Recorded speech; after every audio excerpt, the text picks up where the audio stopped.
Hello, buddy. This is Purge. Buddy, guys, first-person replay commentary. You're probably like, "Wow, is he ever gonna make one of these ever again?" And the answer is yes, I am. And to start things off, we're gonna go over some Visage. I played this game earlier today. Sorry, I haven't made very many videos lately. Been kind of busy. Had to go to IKEA on Saturday to buy a couch and stuff, and then Sunday was Father's Day, and we got it delivered, so I didn't get home until late. And now it's Monday, so finally I can make some videos. But Visage is not a very heavily played hero for me, at least. What I played in like 30 games. It looks like about middle of the pack, something like that. Play him a moderate amount of times in pubs, and I like him a lot as a hero. I'm just gonna pause the replay here so you don't miss anything. But yeah, I play him a moderate amount here. If we look at the pub win rate, he is actually one of the most popular in the entire game, 109, which is like what, bottom 4 or something like that. His win rate's still pretty good despite that. The hero's been getting, oh look at this, 1.7% of all games Visage is in the game. That's amazing, like how little he's played. But mostly playing the safe lane. His common skill build is actually correct. This is the same one that I usually do. And for items, Power Treads is his most built, but I kind of disagree with that. I think Tranquils is a little bit better. If you look at the win rates, Tranquils at 46%, Treads at 43% most times. Like if they have a lot of magic damage, I think Treads is okay. But if it's physical damage or a lot of harass nukes, then I think Tranquils is probably better. Aghanim Scepter is very good. This is the old common build to do, but now the more popular build is actually the Solar Crest, which has pretty comparable win rate, but is a lot cheaper of an item. So Solar Crest is the way that that Visage is played now. So I did a Solar Crest game. Magic Wand obviously very important, and occasionally Mech is okay, but I feel like his mana pool is a bit too weak to afford the mech build, so if you do go mech, you need to go arcane boots, I think is what you need to do. So, but based on all the boots, looks like Tranquil has the highest win rate. AC is very, very good, but usually only after you get Aghanims is when it's built, because then you get a lot of physical damage out of your birds, basically, and if you get 3 birds, then you get 50% more damage, and then if you get a AC, it increases their attack speed, and it reduces your opponent's armor, which means you do more bonus damage. I wouldn't really recommend getting a Desolator. I think that grabbing the AC is a much better item. But AC is a little worse than it was previously, because the armor to your familiars doesn't work anymore, because the familiars now die upon hits, not upon HP. So basically they're better against things like Bristleback, against Cleave, but they're worse against heroes that have really good range and attack fast. You know, I would argue they're much worse against supports now, because supports attacks are very important. Basically, they do max damage essentially, because it only takes 3 hits, whereas before they would maybe take 6 hits from a weak support. So a little bit worse versus supports, a little bit better versus some carries, better versus Bristleback, things like that, better versus maybe Undying. I don't know if the zombies really kill them, or spawn on them, but yeah, that's Visage. Let's hop into the game here, and we will resume the picking. And surprise, surprise, I will pick Visage in the last second. So, I played this game, I'm going to say badly, I think is pretty safe to say. I played it more like a typical support, not as much like a Visage. And this was an unranked game. I played 2 unranked games this morning, and both of them were actually very high skilled, so it was pretty fun. It felt like a ranked game, basically, and I didn't really feel like ranked because I haven't played Dota much last week. But, yeah, just going to buy standard items. This is what I get every single game when I play support. I get a Courier, 2 Observer Wards, 2 Tangos, a 9-Road Branch, and a Clarity. And this kind of covers all my bases. Visage has really high base strength, so you don't need that many stats. His weakness is definitely pretty much any damage type, because his base magic resistance is now 10% apparently. I thought it used to be 0, but they must have buffed it up a little bit to 10, which I think is pretty fair. I could have swore it was 0 before. But all heroes have at least 25%, with the exception of Techies, who's up to 35%, I believe, and Visage, who is down to 10%. I could have swore it was 0, but they must have buffed it up again because Visage stopped seeing play. But very low armor, very low magic resistance, so typical nukes are going to do a lot more than you usually expect. I did see him place the Observer Ward, because I checked his inventory as he was approaching, and later saw that he ended up having an Observer Ward there. He was unable to click on the rune because my body was in the way, so that was well done by me, and a couple extra right clicks there onto him. No big loss there. I'm going to keep the sentry, especially because I got the bounty rune. I had to click for it because if I didn't grab it, there's a high chance he would have gotten it. It would have been nice to leave it for my SF, because SF, I believe, went for he went for a very greedy build, so he kind of needed that, but oh well. I ate that tree so that I'd have Didn't have to worry about him contesting me when I pulled, but that, upon further review, I think that was a mistake because I could have hit around that tree based on where his observer ward was. And as all good supports should do, you spend your time zoning the offlaner, and it's fine to do this. You know where the tower range is. You can guarantee that your jug gets complete free farm, and Nyx Assassin doesn't get any experience. Now I felt like he super retreated, so he was really scared of me, and because of that, I felt like I could get over here and I could stack the small camp. And if you watched my positioning when I did that, I was walking normally, but then I eventually started hugging the trees, and that's because I knew where his observer ward was, and I wanted to make sure he didn't necessarily know exactly where I was. Because I didn't want him to feel comfortable enough to come up to get last hits, and maybe he would sit back and not get experience. So as you can see, he is within experience range, but hasn't contested any last hits, which means that Juggernaut's still gotten free farm, and Nyx hasn't gotten any gold out of that, just a couple pieces of experience. Now when you are zoning, it's important that you also stay within experience range of the creep wave. This is me not paying attention to the map. My creep wave is coming, which meant that his creep wave is coming. I don't want to right click him when his creep wave is coming up. So I shouldn't have aggroed that there. But by grabbing the sentry, I also want to be a little careful with the courier. Be very careful that if you do bring couriers that you're watching your mid hero. I watched the Shadow Fiend, I saw how much gold he had, I saw that he wasn't close to bottle. I figured by the time the courier got back that he would have bottle money. And I was careful. It's very important to be careful about that, because if you're like, oh, I need a D-ward, and you steal the courier, and all of a sudden your mid can't get, well, that's weird, you can see the ward here on the replay, but if you steal the courier from your mid and you delay his bottle by a minute or two, it's a huge mistake. You really can't do that. So the only reason that I pulled the sentry ward was because I checked the Shadow Fiend and I saw that he did have the faster Wraith build and that he only had about 300 gold. So I figured by the time that the courier gets back to base, he's going to be able to get the bottle. So destroy his observer ward, which means he doesn't always know where I am. So now my movements become a little secretive. And by that I mean I spend a lot of time hiding the trees next to the lane to see if I need to come out. Now at this point the creep wave's pushing, and there isn't a whole lot I can do about that, so what I should do is go pull. He's gone for the rune, which I think is fine. It's not a huge deal that I didn't contest him there, I don't think, because I mean maybe I could have recognized that the creep wave was pushing, therefore I wouldn't be able to do anything there, so I should have gone for a rune and then pulled, rather than wait and pull. I think that's a mistake that I could have prevented myself making there. But as a whole, it's not a huge deal. I pinged it out. We see him potentially harassing Shadow Fiend, but he's only level 1, so it's not really a big deal. I think he got 2 actually. He's level 2 on mid lane. You know, as a ganking hero, he's not that dangerous because it's an unreliable stun. I'm not too worried about that. Maybe he'll mana drain or something like that. And if you do a stack pull here with the small camp, it's important that you auto attack a lot, in my opinion. I grabbed a level of Gravekeeper's Cloak here because my magic resistance is pretty low. Now I'm sitting about 20%. You get 4 layers of 3%, which ends up somehow being 20. I'm not really sure how the math works out there, because it was 10% before, but it's probably because of the whole, like, reduction thing. This guy actually had boots over me, so he had pretty big advantage in terms of movement speed, but I got a lot of right clicks, and he didn't have any regen, so it's pretty easy for me to zone him out of lane. Again, want to sap experience. But yeah, I kind of like getting the single level of this if I'm trading hits with my opponents, because it will help me zone them out. You know what I probably should have done is I probably should have stood like right there. Like, I'll show you. I think I should have stood like right here and then ate this tree to come out. That would have been better, I think. But I knew the lane was pretty low, so I was going to poke out here to try to grab her. I'm also noticing the Nyx is moving to the top lane. But if I can find the Lina, then I'm at a good spot anyways. It looked like she wasn't really moving. So I figured I was going to be able to get this kill. Really nice mana burn there from the Nyx. I think I should have committed to the right click there, but I guess I didn't know the Lina was going to turn around. Luckily for us, she ended up coming back in for the Juggernaut. That was pretty stupid. Really nice stun here by the Nyx Assassin.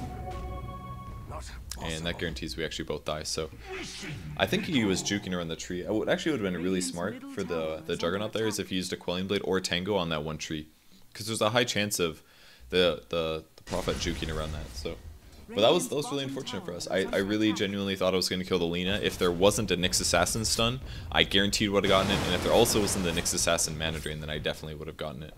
I'm running mid here because there's a chance that I might be able to help out killing the Naga Siren, but as a whole, unlikely. But yeah, just really unfortunate we didn't get that kill.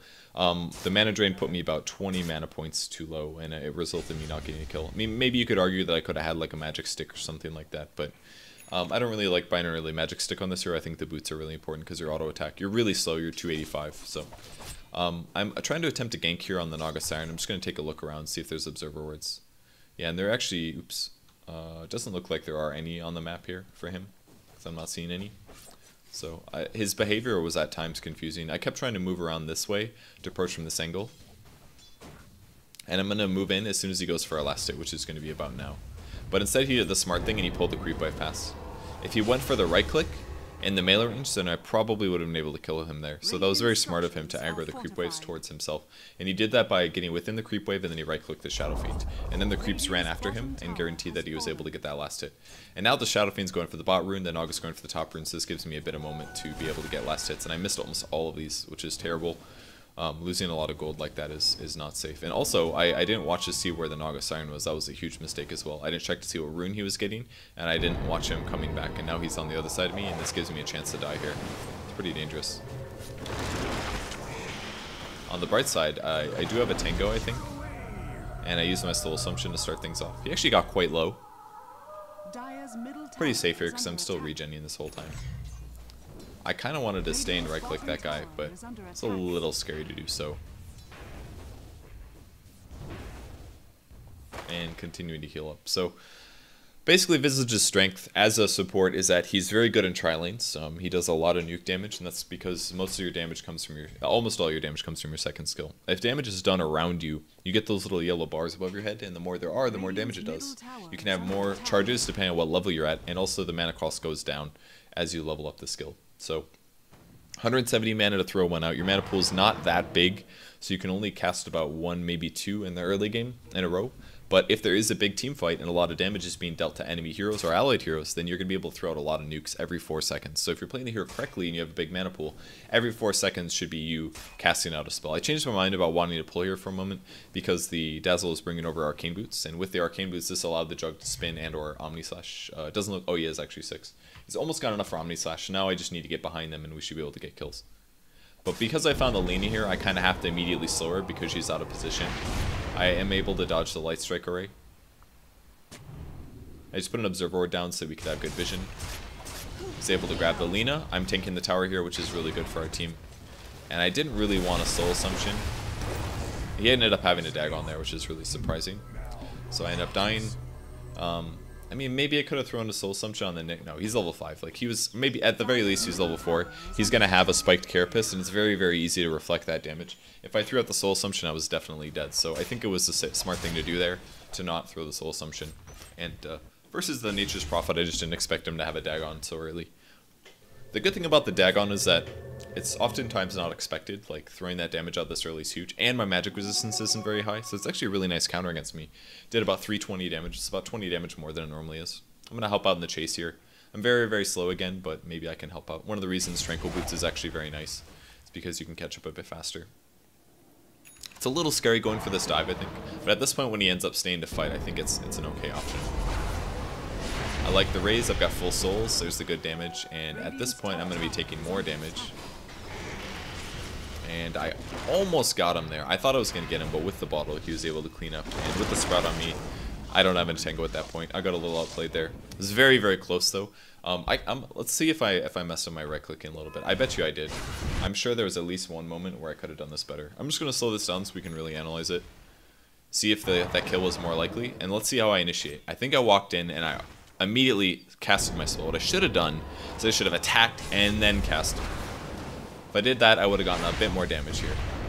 I'm able to attack. Wait, 1 second. Let me go back. Speed this up a little bit. Like, cause this is like how you min-max your damage, right? I could have right-clicked here, then slowed. I think it was fine for me to retreat here, throw my attack nuke. But I could have attacked there first before I threw my nuke. And then from there, attack, nuke, attack, which is correct. But I was missing one more attack. If I had just one more attack there earlier, at the beginning of the fight, then I would have gotten that kill. It's very important to look at that stuff. A lot of players don't see that as important. They don't see it as valuable, but it's huge. Attack, cast, attack is almost always the best way to do it, in most cases. Nyx Assassin being very useful here ends up slowing him. At least preventing the kill.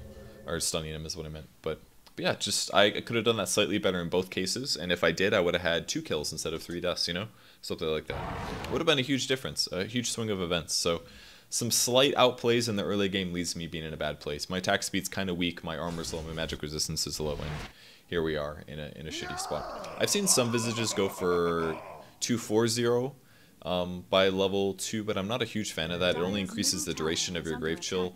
I think if you're in a very safe position against an offlaner, maybe that's the right way to go, but in this game I didn't really feel comfortable, especially now that Prophet has a Dagon and is moving around the map. It's pretty scary. So it's almost 10 minutes, I'm not level 6 yet, so I'm really behind at this point due to the fact that my kills that I went in on didn't end up working.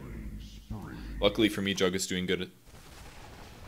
I don't know how he got that kill. I think he was spinning a lot. He maxed out his spin, which I think is smart. But at this point it's getting a little scary. Prophet's doing very well also. So one thing I should be looking at right now is Nyx is almost 6, and when Nyx is 6, I need to have a Sentry Ward down mid because it prevents our Shadow Fiend from farming if I don't cover him there.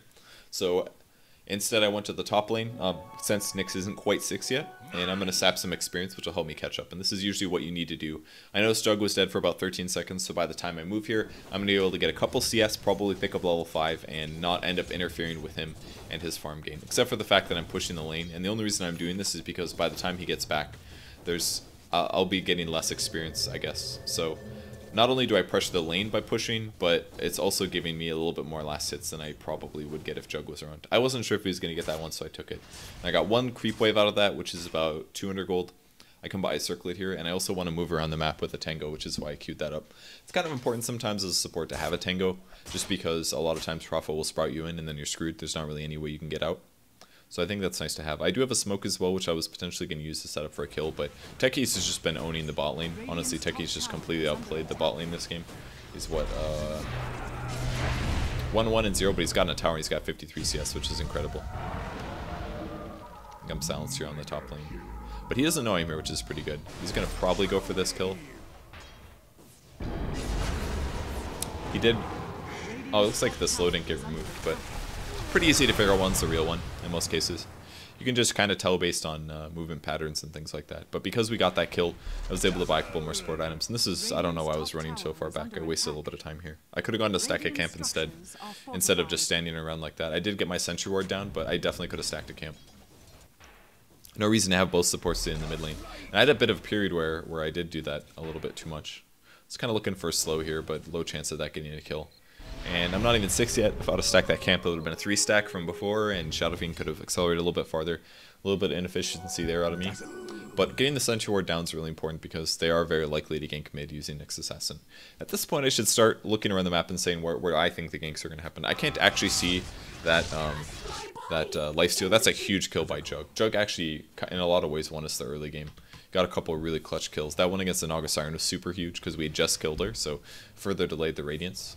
I don't know if we heard the Nyx Assassin use ult. I think it's just the replay here, but it's like a Prophet's TPing, and then we saw the Nyx. A little bit of right clicks, and throw the nuke on the Prophet if you can. I don't... Oh, I misclicked a little bit there. I think I could have gotten the Prophet. I think I did that really badly. My camera was terrible during that. Okay, I think this part I played fine. I nuked the Prophet, which is the person you should nuke because he's not going to spike. Wow, he doesn't even spike Carapace? What an idiot. I can't believe it. Alright, at this point, I had Soul Assumption. I wasn't even watching to see where the Prophet was. I actually wasn't going to be able to catch him. I can't believe he didn't reflect this. This was just really dumb. I wanted to nuke him, but he ended up juking far away. And then instead I went for the Prophet, which is okay, I think. I think what I ended up doing was fine, but I wasn't sure because my vision range, like my vision was not good. I was not spotting correctly, basically.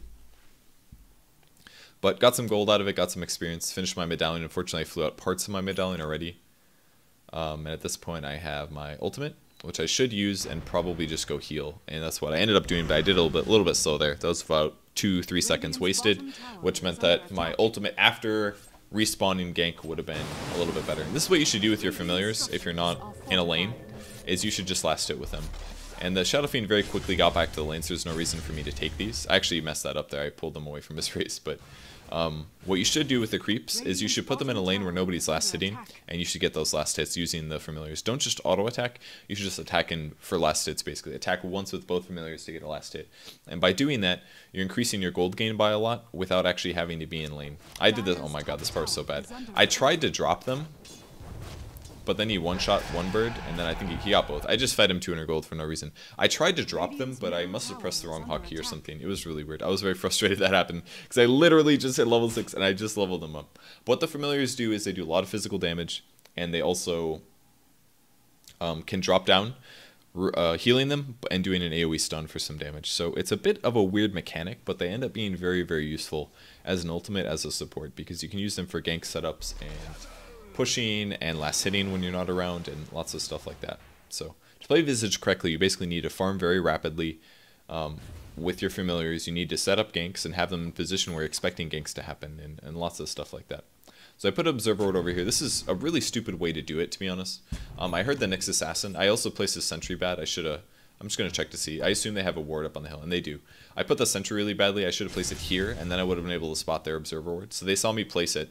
That's why it's such a stupid way for me to... I'm just going to pause to explain this. It was such a stupid way for me to place an Observer Ward because I basically ran up to mid, and then I ran through the river, so any Observer Ward anywhere here, any Observer Ward here, any Observer Ward here, it was going to see me. Any Observer Ward here was going to see me place this Observer Ward. The path that I took to place that was just really stupid. And because of it, and because I placed my Sentry Ward bad, I couldn't even then protect the my Observer Ward because they saw me place it.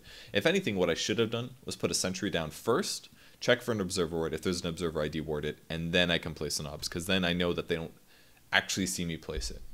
You know? So that was pretty bad. Pretty badly done by me.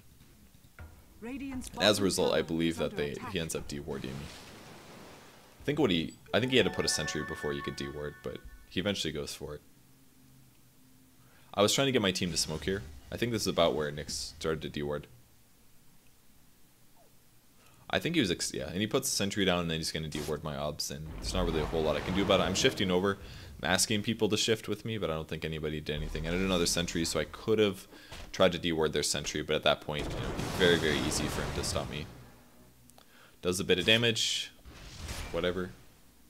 We had too many people mid here. I think this is just a big mistake. We're sitting around like 4 mid constantly. I mean, we have a sentry down. We just saw that Nyx wasted his invis, or his ultimate, or at least we saw him break out of invis. Maybe we didn't see him waste his ultimate. At this point, I wanted to smoke, I believe. Both me and Dazzle built medallions, by the way, a bit of a mistake. I think it's much better a Visage item than a Dazzle item, but it's okay on Dazzle.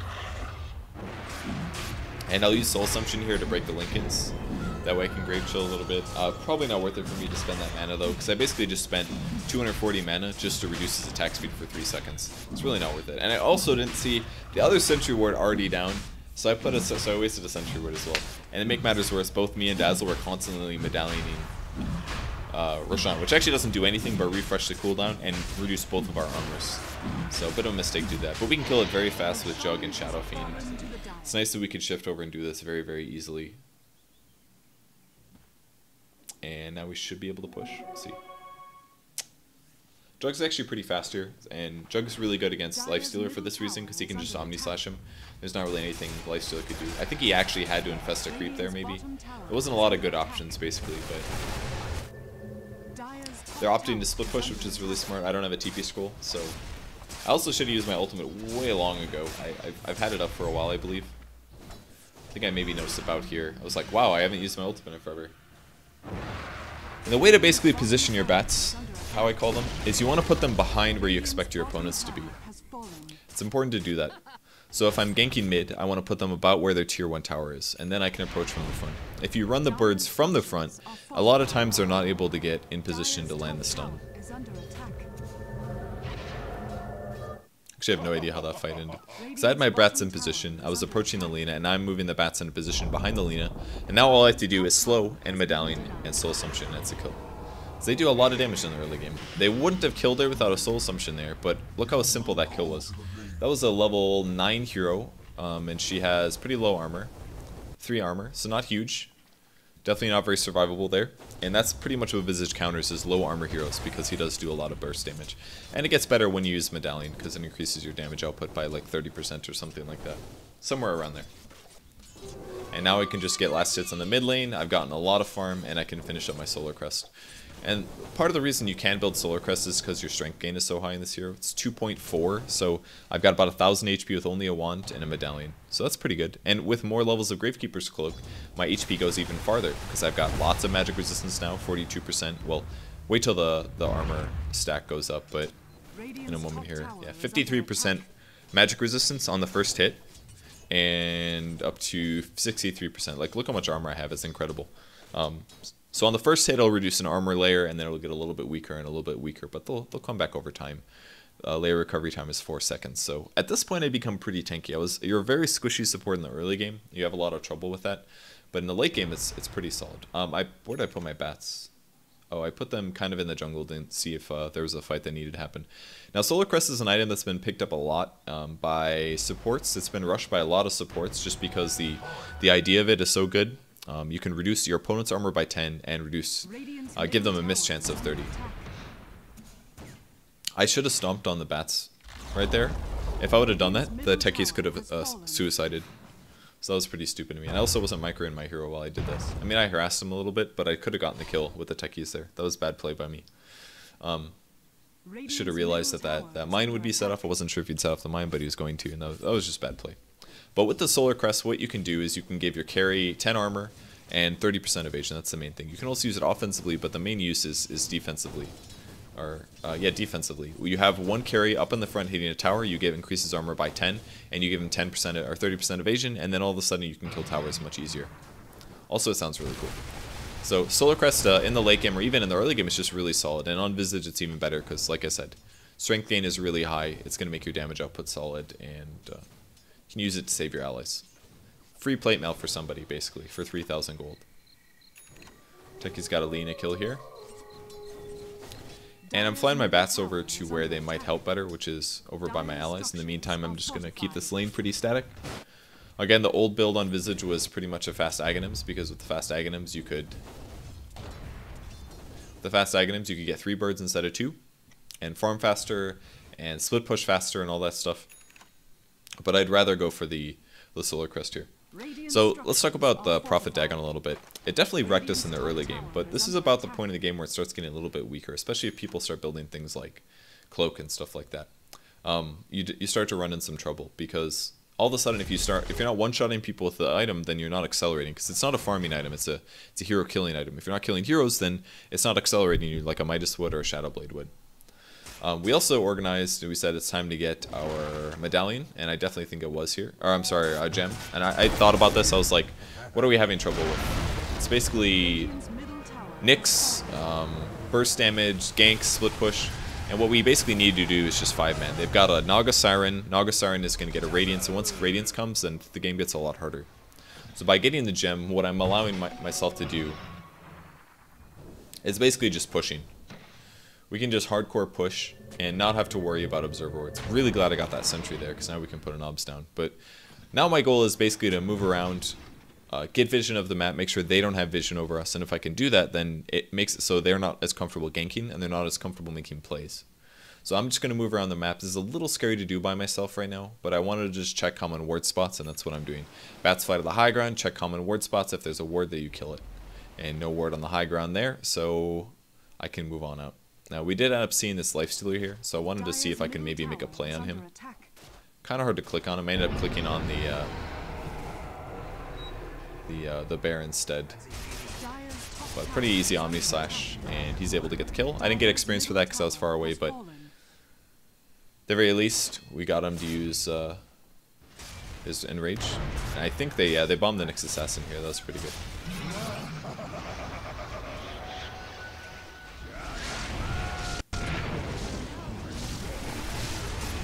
Oh, that's right, the techies dropped the point booster. That's why he dropped it. He dropped his point booster for some reason, and then I think he forgot to pick it up, and then he now realized that his point booster was sitting on the ground.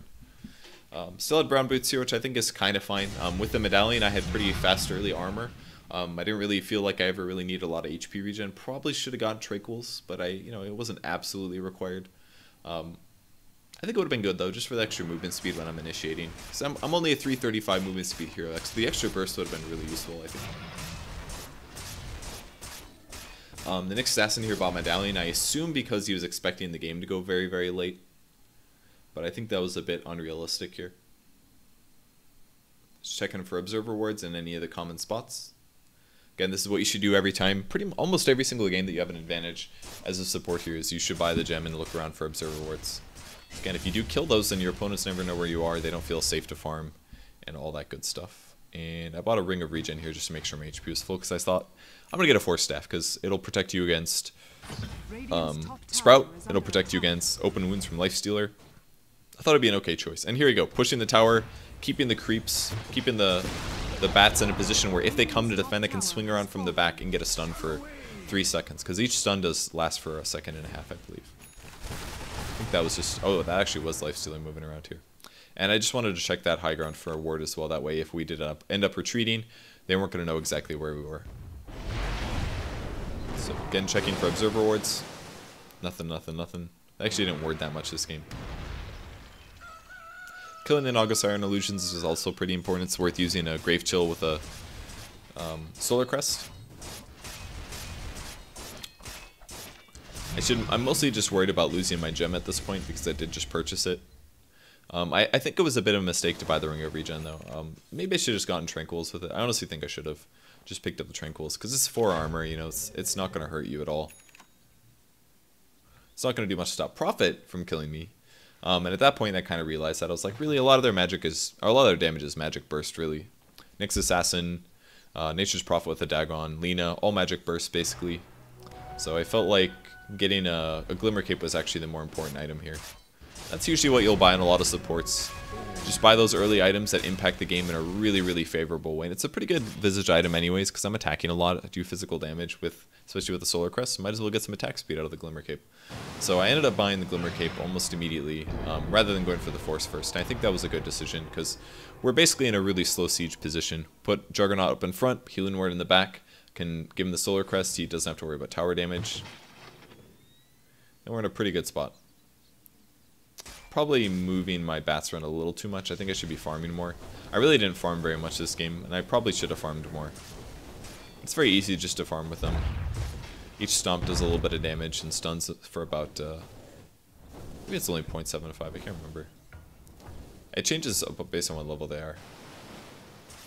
1.25, okay. At level 2, it goes from 1 to 1.5 seconds total. That's the other good thing about getting 3 of them, because then you can chain stun longer. Found Roshan was up. I just killed an Observer Ward, by the way, so they did kind of know that we were in the area, but I don't really think there's a whole lot they can do to contest this, because again, they don't have very many Observer Wards. At least I couldn't find any. So I probably should be attacking. There's no reason not to. I don't even have Tranquil Boots, so it's not like I get hurt by not attacking. And Roshan getting finished up here. We got the Aegis on the Jug. Jug's going to be in the front hitting the tower, and now we're pretty much guaranteed for the high ground.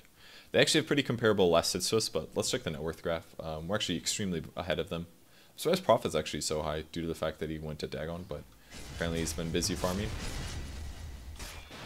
But as a whole, we've basically been creating space and protecting our 2 cores, whereas the other guys are not as able to farm. I think the main reason that the Radiant team was losing this game, I believe, was because the Lifestealer is a bit weak as a player. That's what it seemed like, at least. He definitely had some trouble here. And now we're pretty much ready to go high ground. We're only missing techies, but it's not that big of a deal if he's not there.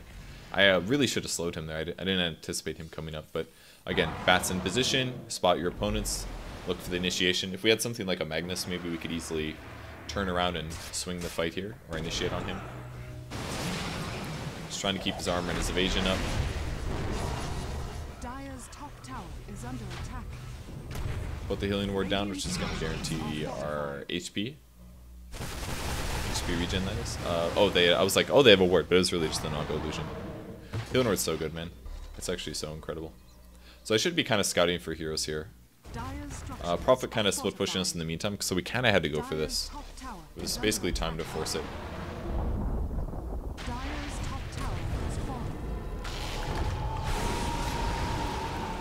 So that was pretty good. My bat stuns were late because I missed microed a little bit. I did a slow, I think, on my hero. Should have bat stunned a bit better, but we ended up getting the Lifestealer before he was able to enrage, so he ended up getting hit by the Requiem, which helped a little. And with that, we pretty much won the fight, able to take Rax. Radiant's bottom barracks Radiant's bottom The bats are almost entirely about moving them behind where you're about to fight. That's pretty much everything, honestly, when you're playing this hero. Gave him the armor, but it didn't do anything against the Dagon, so he ended up dying. Wow, I'm doing so much damage to that guy. It's actually incredible. I ended up losing the bats because of it, but resummoned. No big deal. I wonder if illusions can kill them. He's trying to kill the illusions. He's probably trying to split push. I think he had radiance there, so we have to be a little cognizant of that. Visage is pretty good natural gem carry as well, just because at this point I'm very tanky. And flying out the Glimmer Cape, a little bit of magic resistance, and more importantly, magic resistance to whoever gets gone on.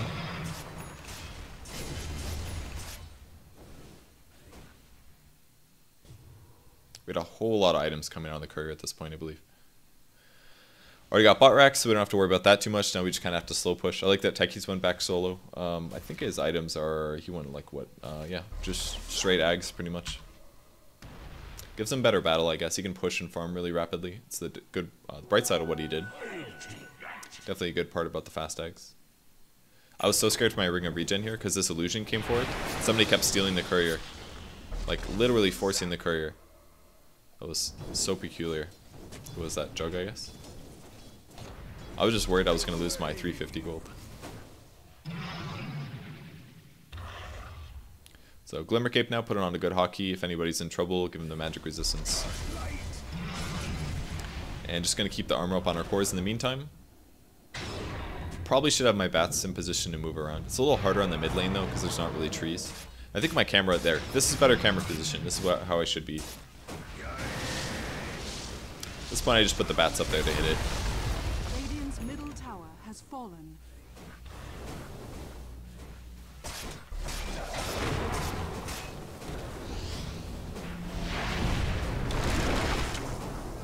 Grave was pretty overkill there. He's got a Scotty. He's got a lot of HP.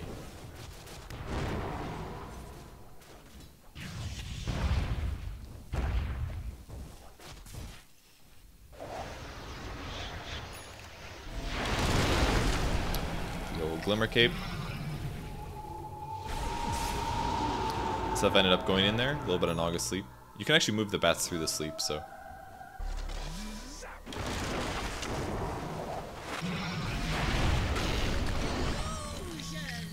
Glimmer Cape. Basically playing the very, very defensive support, and that's kind of what you can do with these two items, which is kind of, that's what's so dirty about them. It's like any hero can essentially be that guy that you want. Wow, he just absolutely died. Any support hero can essentially be a Shadow Demon or a Disruptor now because of Glimmer Cape.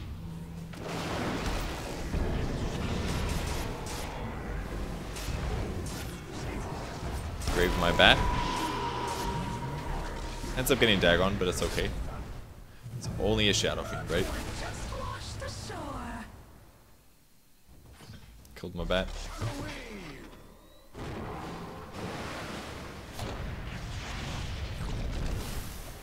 I actually don't know whose Rod of Atos that was.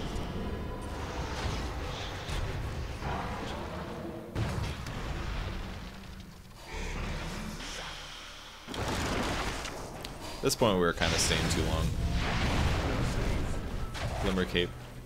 Again, Grave is a little bit unneeded there with Glimmer, but I don't think they really had a whole lot of detection as seems like every time I Glimmer Cape, I get away with it. And at this point I just thought I'd TP back to base because my mana was a bit low, and that'll be my 4-staff finish. So if things get really bad, I can 4-staff somebody. Like, imagine all the ways that you can save somebody with these 3 items. 10 armor, 30% evasion. You can also give them, what, 55% magic resistance if you put them invisible, which, you know, they're invisible, magic resistance. And then it can also force. Like, with these 3 items, you're the ultimate support, and all you need is a naturally HP tanky hero, and they become very useful. That's kind of why supports are so good right now. It's because you can buy these items, and you can become so survivable, and gives you all these good options, and it basically backs up your core is the important part. That way you can do the slow siege. Even if you're against really annoying drafts like Lina, Prophet, Naga Siren, like you can still go high ground. You just need to get tanky items on your carries, and then you just run up the hill and keep them alive basically. That's all you gotta do. It's pretty cool.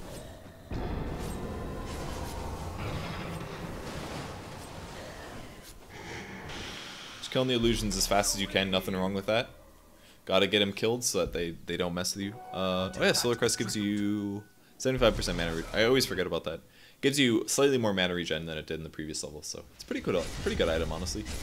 Minus 10 armor, I mean, that's so good. That's almost like you're playing Slardar, for God's sake. And if you're the one that gets gone on, you also have 30% evasion. It's a really good support item. I'm gonna try to keep him tanky. Again, bats going around in position. Lost the courier, which is a butterfly, but not the end of the world. And at this point, pretty much a tower, right?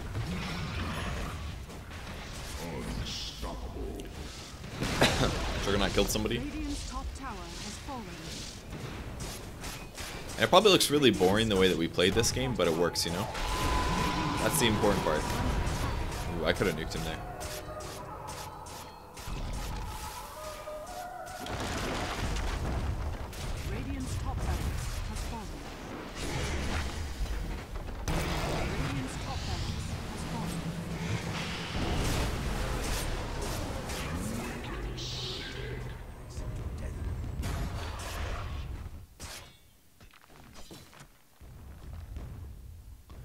And that's pretty much the end of the game. So what started as a game that was like kind of badly won turned into a game where I played like the ultimate support.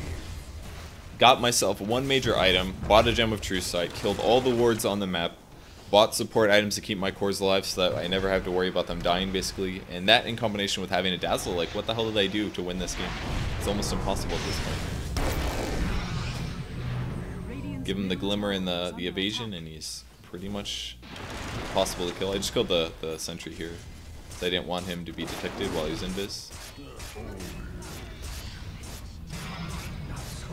It's like the Dazzle got a Glimmer Cape here as well, which I think is a good idea. And the game just ends. Like, obviously, there was a lot that Jug did in the early... Like, I'm not saying this game was all my win or anything. Jug obviously won his lane really hard. And the techies as well won his lane really hard. I think he did a great job as well. But...